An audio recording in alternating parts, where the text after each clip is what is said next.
चंद्रपूरच्या राजुरा तालुक्यातल्या निलफडी जंगलातनं वाघाचे अवयव हस्तगत तर बहिलिया टोळीचा मोरक्याचा एका माजी सैनिकासोबत 2 कोटींचा गैरव्यवहार या प्रकरणी झाल्याची माहिती।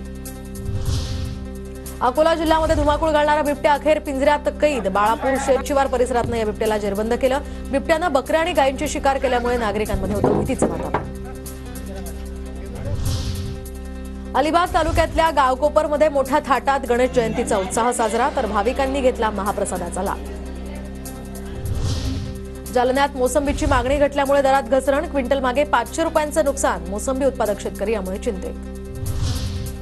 आरटीई प्रवेशासाठी जालना जिल्ह्यामध्ये 5000पेक्षा अधिक अर्ज तर आरटीई प्रवेशाच्या एकूण 2086 जागा। आज अर्ज करण्याचा शेवटचा दिवस।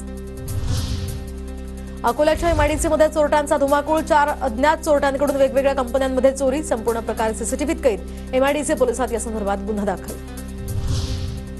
रत्नागिरीतनं कुंभमेळ्याला गेलेल्या भाविकांच्या गाडीला अपघात। अपघातामध्ये 3 जणांचा दुर्दैवी मृत्यू तर एकाची प्रकृती गंभीर।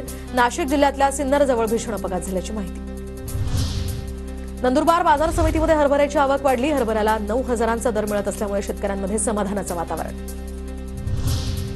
धुळे जिल्ह्यामध्ये 3800 घरांमध्ये प्रधानमंत्री सूर्यघर योजना सुरू। महावितरणकडून आता ग्राहकांना सोलर नेट मीटर विनामूल्य पुरवण्याचा निर्णय।